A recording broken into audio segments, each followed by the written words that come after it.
हम एडवाइजर साहब को मिले हैं। चंडीगढ़ के जो हाउसिंग बोर्ड के स्टेट ऑफिस के मकान है, जो राम दरबार को खास तौर पे लेके मिले हैं। चंडीगढ़ में राम दरबार में 2010 में एक आदेश पास हुआ था एडवाइजर साहब की तरफ से, फाइनेंस सेक्रेटरी की तरफ से, कि आप इसको 3 मंजिल तक बना सकते हैं।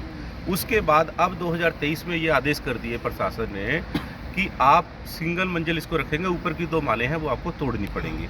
तो मैं प्रशासन से पूछना चाहता हूँ कि उससे पहले प्रशासन क्या सो रहा था, जब लोग अपनी मेहनत की बड़ी कमाई से उस मकान को ऊपर बना रहे थे, अपने परिवार जैसे बड़ा उन्होंने अपने परिवार का के लिए आशियाना बनाया तो बना रहे थे, तो उस समय प्रशासन कहाँ सो रहा था।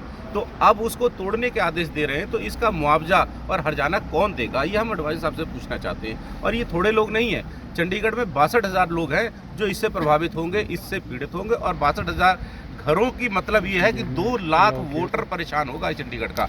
चंडीगढ़ की राजनीति में एक बहुत बड़ा बवाल पैदा होने वाला है। चंडीगढ़ के प्रशासन को और चंडीगढ़ के राजनेताओं को जो झूठे वादे करते आए हैं। चंडीगढ़ में 25 सालों से राज किया, 15 साल कांग्रेस ने राज किया, 10 साल बीजेपी ने राज किया। इन लोगों को ये चंडीगढ़ के हाउसिंग बोर्ड से जो पीड़ित लोग हैं, इस बार 2024 में इस चीज़ का खामियाजा इनको भुगतना पड़ेगा। नोटिस जब निकला है, ये नोटिस कब निकला है? ये मकान जो तोड़ने की बात, जो मकान तोड़ने की बात कही गई है 2010 में जो नोटिफिकेशन जारी हो रहा है उसके अगेंस्ट तोड़ने की बात की, या नए बन रहे हैं? नए वाले 23 में जो अभी आदेश किया इन्होंने कि 23 में हम तोड़ने की आदेश दी है, 2010 में तो अलाउ कर दिया था इन्होंने।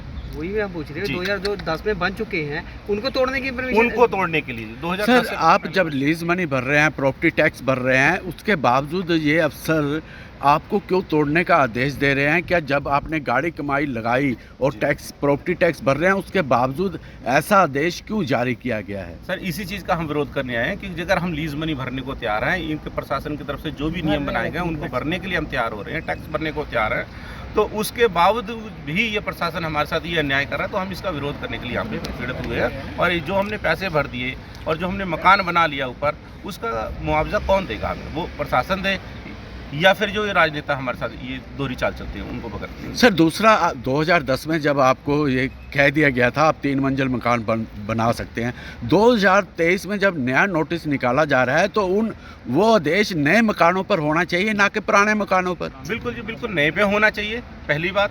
पर ये सभी पुराने वालों को भी कैंसिल कर रहे हैं। 2008 में जिनको नोटिस हुआ था उनको भी ये कह रहे हैं कि भाई आप इनको रिमूव करिए, तब जाके आपका नक्शा पास होगा, नहीं तो आपको घर से बाहर कर दिया जाएगा। एडवाइजर ने क्या आश्वासन दिया? एडवाइजर साहब ने कहा कि मैं अपने अधिकारियों से बात करूंगा और उससे पूछूंगा कि पीछे क्या आदेश हुए हैं। पूरी फाइल पढ़ने के बाद मैं आपको इसकी पूरी प्रॉपर जानकारी दूंगा। यदि आपकी बात नहीं सुनी जाती, ये जो कैंसिल नहीं नोटिस किए जाते, उसके बाद आपका क्या कार्यक्रम होगा उसका? अगर हमारी बात नहीं सुनी जाती तो जो 65,000 लोग हैं उनके साथ आपकी आवाज़ पार्टी पूरी खड़ी है डट के, और उनके विषय को उठाएगी। पूरे चंडीगढ़ में विरोध प्रदर्शन होंगे, नुक्कड़ मीटिंग्स होंगी, लोगों को जागरूक करेंगे और प्रशासन की इस नीति के खिलाफ हम लोग सड़कों पर उतरेंगे। ये हमारा